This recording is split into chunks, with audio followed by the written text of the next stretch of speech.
I don't need such an expensive child, Simon said cruelly to his son, who was trying his best to stay strong despite his illness. Rachel, standing next to Simon, burst out laughing. Seeing their terrible behavior, I decided to cut ties with them for good. If you too feel that way, I, as his grandmother, will adopt him, I declared. Feel free to do so, Rachel said carelessly. It's not like he has much time left anyway. Just don't come back to us asking for money when it's time for his funeral, okay? She laughed loudly after saying this. Hearing these heartless words made me furious. From now on, we're strangers. Never contact me again, got it? Goodbye, I said firmly. I had been told something important about my grandson Maxime's condition by the doctor, but I chose to cut ties without telling my son and his wife. When they find out, I'm sure they will deeply regret their actions. As I gently hugged my grandson Maxime, I felt certain they would regret what they had done. My name is Camille. I'm 63 years old and a housewife. My husband passed away 7 years ago, and now I live alone. It was lonely at first, but I've gotten used to it. With my husband's inheritance, my retirement fund, and my pension, I can live a comfortable and peaceful life. I have a son named Simon. He's 33 and still hasn't settled down. Even though he's at the ideal age for marriage, he doesn't have a steady job and lives a carefree life. After graduating from college, he got a job but quit after 3 months because he didn't get along with his boss. He has had jobs on and off, but none of them lasted. My husband and I sometimes had to pay off Simon's debts.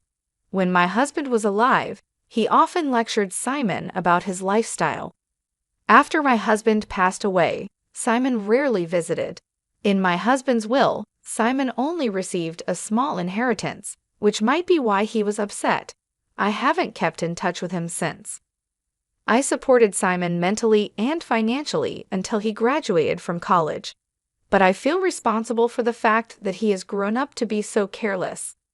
I thought I had done enough for Simon until he became an adult and started his own life. I believed I didn't need to help him much after that. However, one day, out of nowhere, Simon came back home without any warning.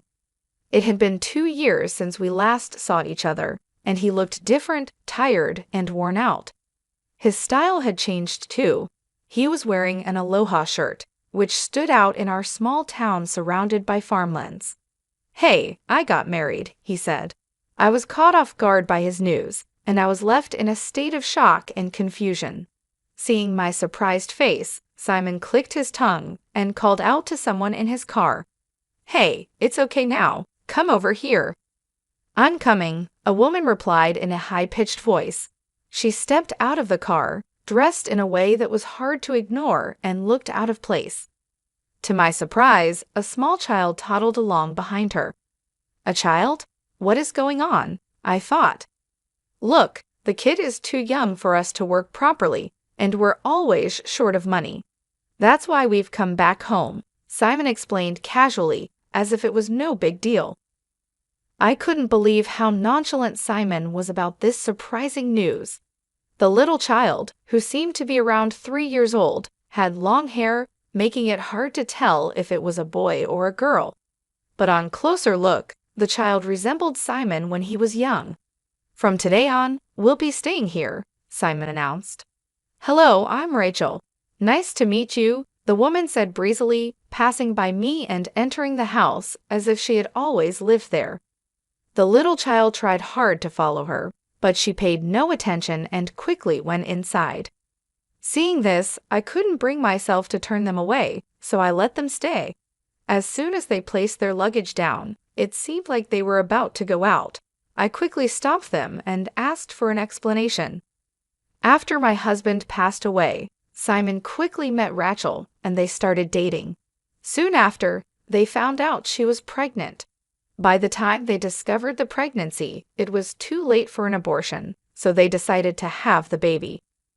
But things turned out to be more expensive than they expected, and they ran out of money, which led them back here.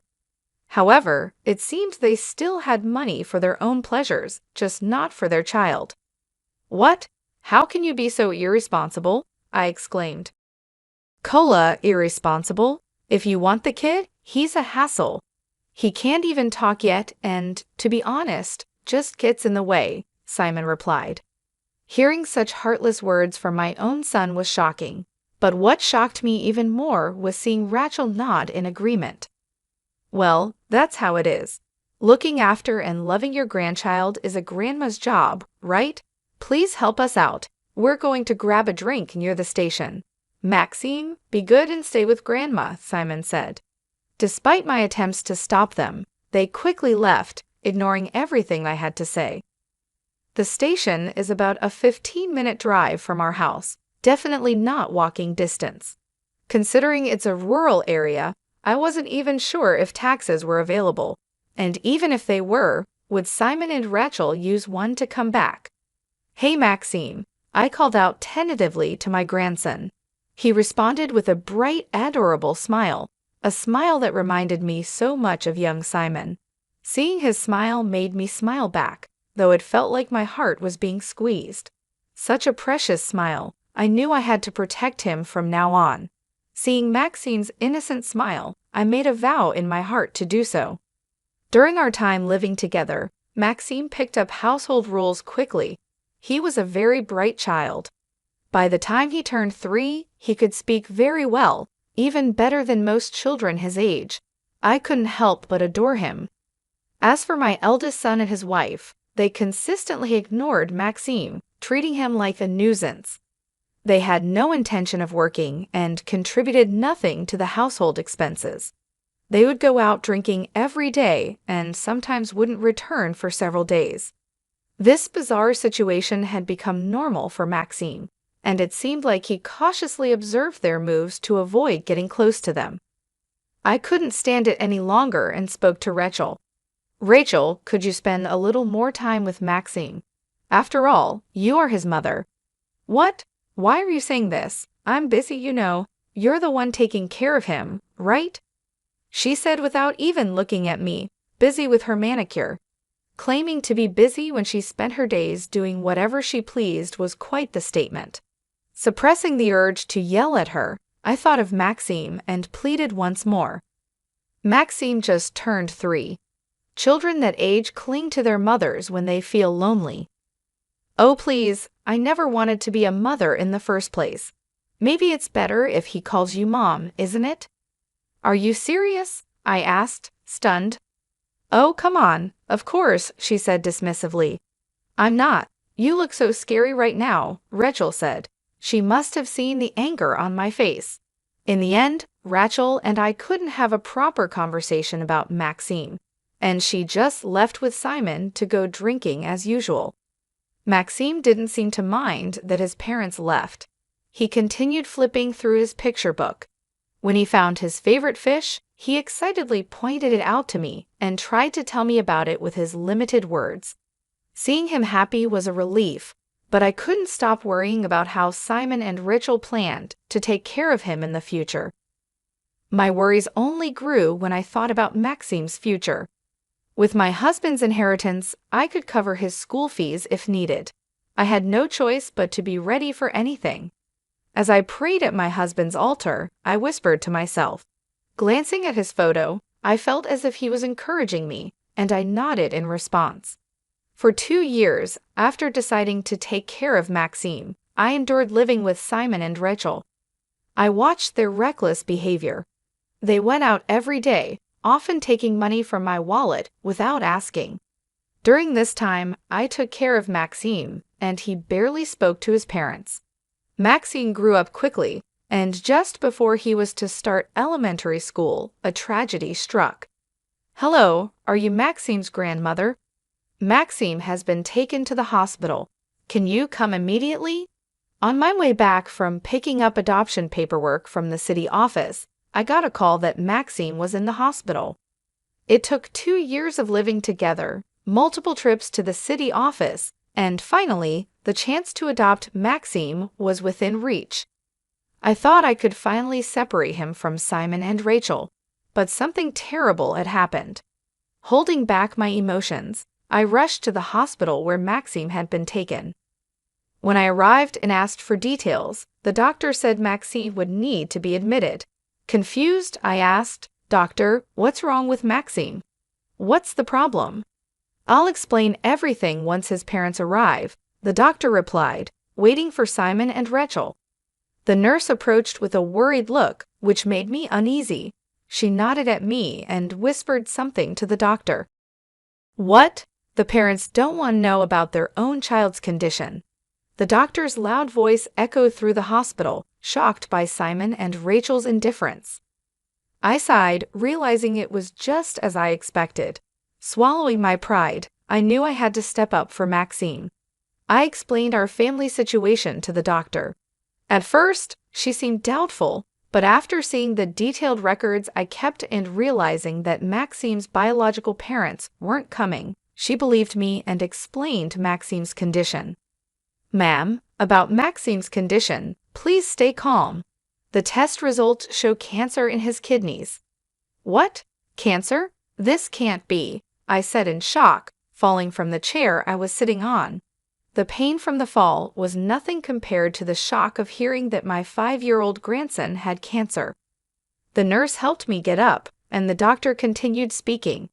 "Fortunately, there's no sign that the cancer has spread. With immediate surgery, we can save his life." "Really? If he undergoes the surgery, he will be saved?" I asked. "Yes, however, we need the parents' consent for the operation. The cancer could progress quickly, so ideally we'd like to operate as soon as possible," after explaining this to the parents. Hearing this, I felt lost. I couldn't imagine Simon and Rachel showing any concern for Maxime. As I thought about what to do, I decided to visit Maxime's room first. There, I saw something I couldn't have imagined. "Hey, I heard you have cancer. The doctor was talking to your grandma in another room. Your life's in danger, and if you keep trying to live, it'll cost us more money. So do us a favor," Simon said, his voice full of disdain. Hearing these heartless words made my rage build inside me. But Maxime, looking at his parents, had a somewhat cold and mature look in his eyes that seemed far beyond his 5 years. His parents seemed taken aback, but soon started laughing again. "Really, you're such an expensive kid," Simon said mockingly. "What are you saying? You two are the ones wasting money."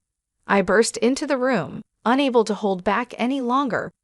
Simon looked surprised, but quickly turned to Maxime and continued mocking him.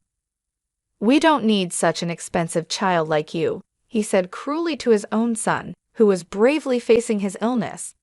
Besides Simon, Rachel was laughing hysterically. Seeing their outrageous behavior, I decided to cut ties with them forever. "If that's how you feel, I, as his grandmother, will adopt him." "Go ahead," Rachel said dismissively. "He won't live long anyway. Just don't ask us for money for the funeral." She laughed loudly. Hearing this, an indescribable rage surged within me. "From now on, we are strangers. Don't ever contact me again. Got it? Goodbye?" The doctor told me about my grandson Maxime's health condition, but I didn't share it with my eldest son and his wife.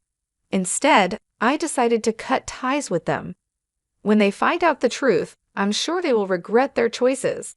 As I gently hugged Maxime, I had a strong feeling that they would regret what they had done.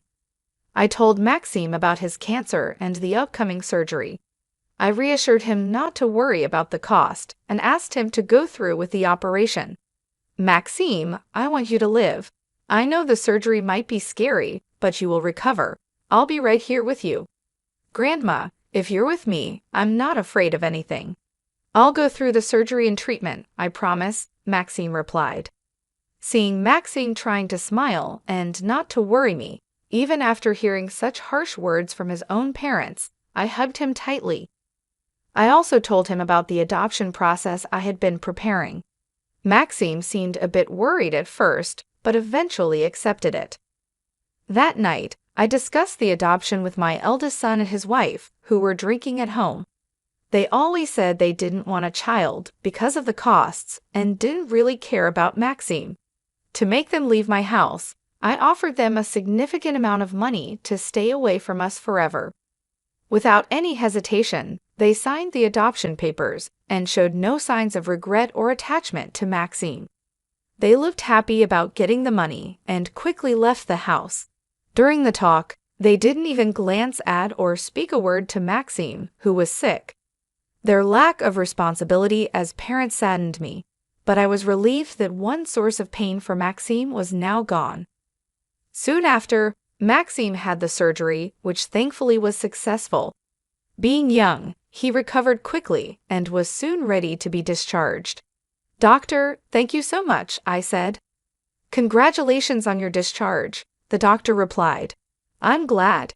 If you ever feel something's wrong, come see me right away." "Yes, understood," Maxime responded. During his stay at the hospital, Maxime grew close to the doctor and hugged him in gratitude. Once back home, Maxime lay down on his bed and said, "Grandma, thank you so much for letting me have the surgery." "Oh, don't mention it. I'm your parent now, and it's what parents should do. You must be tired today. Get some good rest." "Okay, I'll take a short nap," Maxime said, quickly falling into a deep sleep and snoring lightly. Not long after, I received a call from the hospital. "Oh no, did I leave something at the hospital?" I thought, answering the phone quickly. "Hello, sorry for the sudden call. Actually, someone from a TV station came to the hospital, and they really want to meet Maxime." "A person from a TV station? Why Maxime?" I was completely puzzled, and my mind was filled with questions. After listening carefully, I found out that during Maxime's stay at the hospital, he became friends with a writer who was there for an interview. The writer had shared some of Maxime's stories online, and they were well received by the public. This led to discussions about turning them into a movie. I was utterly surprised. I hadn't known about this since Maxime had talked to the writer outside of my visiting hours. They told me that if it becomes a movie, Maxime wouldn't act in it, and they wouldn't use his real name. But since it's his story, people who know him might recognize it's about him. "I see. Let me think about it. I'd like to discuss it with Maxime too," I said, wanting to think calmly. I decided to hang up the phone for now. Maxime woke up, rubbing his sleepy eyes. When I told him about the call from the hospital, his eyes sparkled with joy. "Really? My story is going to be a movie that everyone watches?" "It seems so. They said they'll hide your real name and make the movie," I explained. "Huh? Why? It's fine, let them use my name," Maxime replied. "But if they use your real name, everyone will know about your illness and our family situation," I said, surprised by his reaction. Facing my surprise, Maxime answered with an innocent smile, "Because I want to tell everyone I have such a wonderful grandma like you." "Oh, Maxime, thank you," I said, tears welling up in my eyes because of his kindness. I never expected to hear such heartwarming words from him. That night's dinner tasted saltier than usual, but I felt deeply happy and fulfilled. The movie preparations went smoothly. While the film didn't use Maxime's real name, he was introduced as the inspiration for the story. The movie became a huge hit after its release, with theaters packed every day. I watched it myself, and even though I already knew the story, it was still a moving experience. I couldn't hold back my tears watching the touching scenes of a loving grandmother and her smart grandson trying to survive together. Later, Maxime was invited to many events to talk about his story on days when he didn't have school. He led a busy life, wanting to support other kids his age who were fighting cancer. Having gone through it himself, he wanted to cheer them on. I did my best to support him. Thanks to the many lectures he gave, Maxime's bank account grew enough for a lifetime. With this money, he could focus on his treatment without worrying about finances if his illness came back. Even if something happened to me, there would be more than enough money for him to attend university without any concerns. Thinking about the future, I carefully stored his bank passbook, knowing it would be essential. One day, after living this way for a while, my eldest son and his wife, whom we hadn't heard from in about 3 years, suddenly showed up at our house. It seemed they had lost a lot of money through gambling and were now in serious debt. As soon as they saw Maxime, they approached him with the same sleazy smiles they always used. "Oh, Maxime, you've grown so much. It's been a while since we last saw you. Don't you miss your mom and dad?" "Exactly, we took care of you when you were a baby. Don't you think you owe us?" Rachel added. Despite abandoning Maxime as soon as they found out about his illness, my eldest son and his wife were still as selfish as ever. Facing them, Maxime gave them a cold look and said, "Who are you?" At his unexpected words, both Simon and Rachel were taken aback, their mouths tightening. Trying not to laugh at their reactions, I stepped between them and Maxime to continue the conversation. "Excuse me, but who might you be? Do you have some business with my son, Maxime?" I asked. "What are you talking about? Maxime is my son. That makes him your grandson," Simon said angrily. But I looked at them with a cold stare.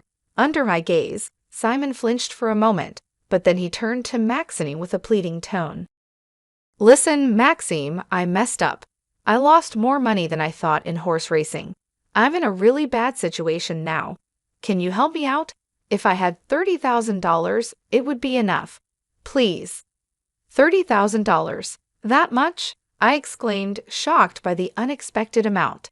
No matter the reason, a debt of $30,000 from gambling was unthinkable. My late husband and I always warned Simon about gambling and going into debt, but it seemed like he didn't listen at all. The money Maxime saved came from the fees he received for giving lectures. He went through a lot to earn that money, sharing his painful memories in front of many people. I told Simon and Rachel, "You two can't use his hard-earned money just for your enjoyment." Then I firmly closed the front door in Simon's face. Outside, my eldest son and his wife started shouting and complaining, making such a loud noise that I had to call the police. Soon after, the noise stopped, and it seemed like they had given up and gone home. However, they didn't give up that easily. The next morning, they started causing a scene in front of our house again. "Mom, please listen. I've changed. I'm turning over a new leaf. I'm sorry for everything. Please let me in," Simon pleaded. "Maxime, I'm so sorry. From now on, I'll be with you and take care of you properly. So please let me in," Rachel added. They kept knocking on the front door early in the morning, annoying the whole neighborhood. Despite their constant noise, Maxime calmly continued his breakfast inside. Eventually, he went to the entrance, but I didn't hear the door unlock. Curious, I quietly checked what was happening. Instead of opening the door, Maxime was watching them from a small window near the entrance. They kept knocking, unaware of his gaze. Maxime then made a proposal. "All right, I'll give you a few questions. If you answer even one correctly, we can live together." "Really? Just like that? Despite everything, you're still a kid at heart, aren't you? What's the question?" "I'll answer anything," Simon replied, sounding relieved and cheerful. After a brief pause, Maxime asked the first question. "First question, tell me my favorite and least favorite foods." Hey Rachel, you should know this, right?" Simon stammered, clearly clueless. Rachel, trying to help, thought for a moment and answered confidently, "Any mother would know that. Your favorites are pudding and chiffon cake, and you hate bell peppers, don't you?" Hearing their answer, it was clear they didn't know Maxime at all. I sighed quietly without them noticing, feeling a mix of sadness and frustration. Maxime looked down at the couple from the window and asked, "Are you sure that's your final answer?" Of course, it's unthinkable for a mother not to know her own son's likes and dislikes, Rachel said confidently from outside. She seemed certain about her answer. Hearing this, Maxime laughed heartily. The couple, not expecting to be laughed at, were probably flustered. After a good laugh, Maxime, now calm, replied to Rachel, "That's wrong. What a shame." "What? Why? You always looked so happy when there were cakes, didn't you?" Rachel insisted. "That was Dad's favorite, not mine. I used to have an egg allergy, so I don't eat things like pudding or cakes with eggs. I love the egg-free cakes Grandma makes, and I hate whipped cream, but I absolutely love bell peppers."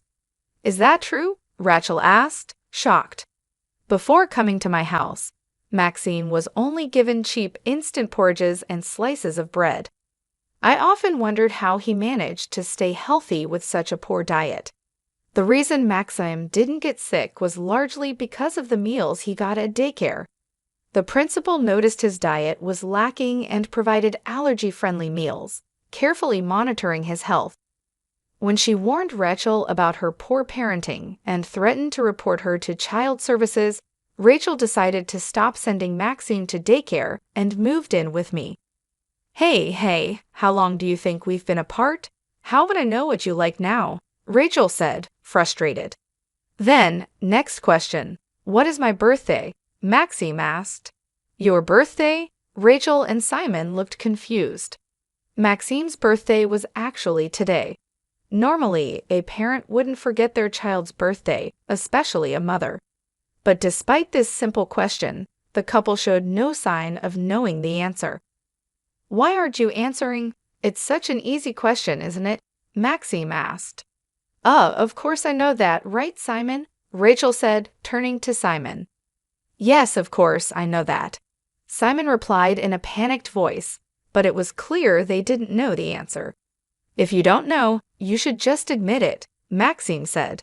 Even after waiting for about 10 minutes, they still didn't answer. Maxime muttered under his breath, and his sad expression showed that he was hurt his own parents didn't remember his birthday. My heart ached for him. No, wait, I just had a brain fart. Of course, I know your birthday. Rachel tried to cover up her mistake.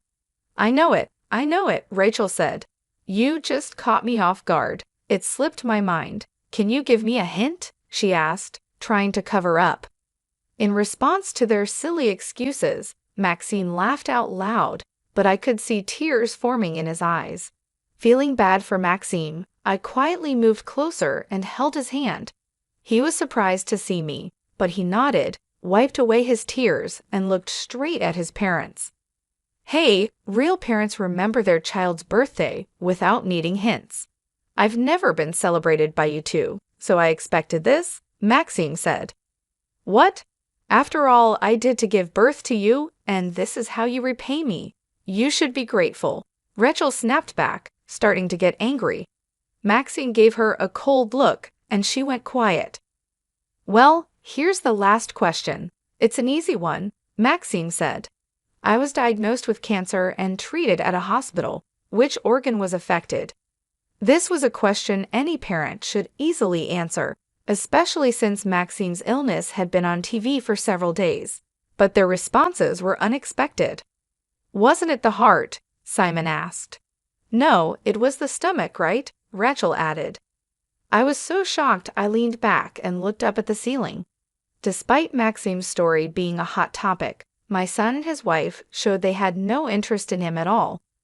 Hearing this, Maxime must have thought, I never expected it to be this bad. I felt sorry for him, but to my surprise, he started laughing.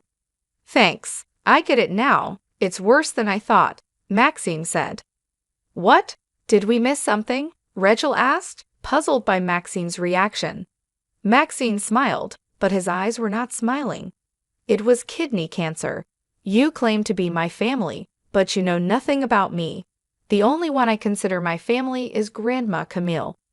Shouldn't you be grateful I gave birth to you? Rachel asked, still angry. That's the point. To me, the only one I can call a parent is Grandma Camille, Maxine said. Oh, looks like my ride is here. Please don't bother coming here again.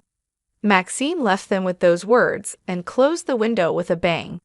Outside, my son and his wife were shouting in anger, but when the police arrived and warned them, they immediately stopped and everything went quiet. I was worried that Maxime might have been hurt by this, but he looked relieved and smiled at me.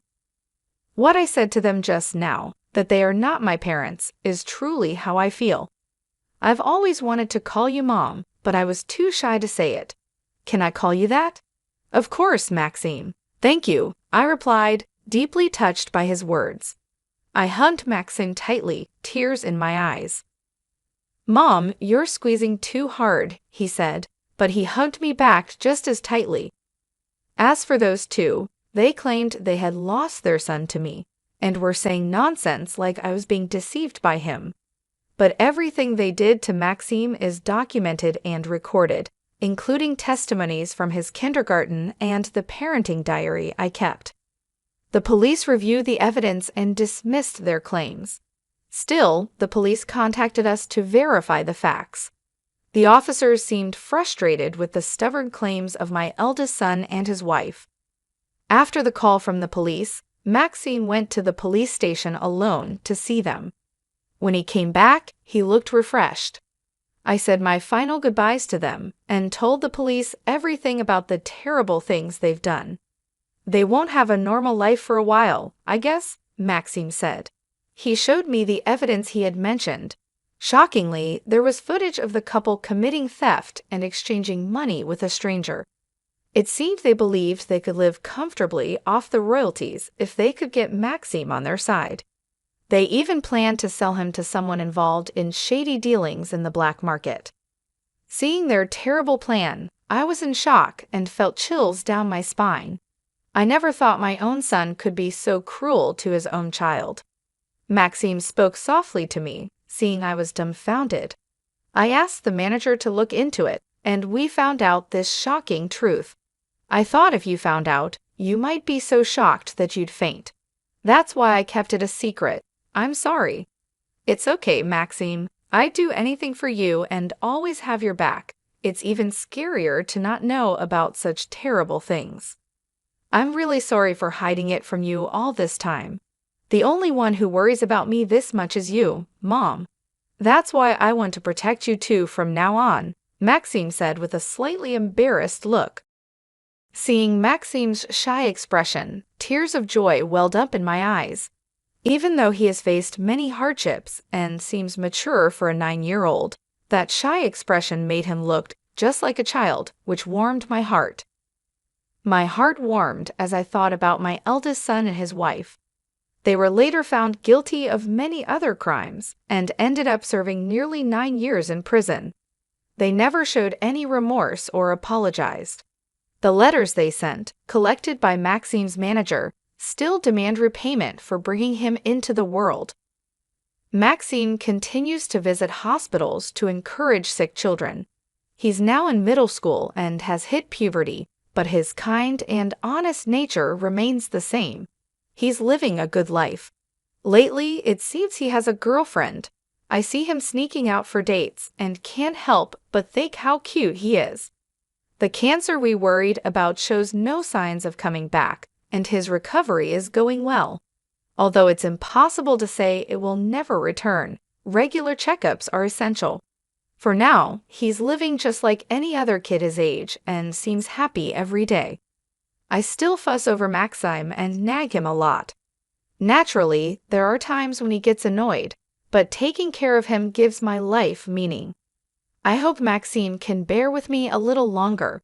My biggest goal now is to live long enough to see Maxime's wedding as a parent. If I'm being greedy, I'd love to see the face of Maxime's child, my great-grandchild. To make sure I stay healthy until then, I've started going to the gym. Because of this, people around me are often surprised and call me a lively and young grandmother. For Maxime's sake, I'll strive to be a mother he can proudly show off for as long as possible. I'm going to keep pushing forward.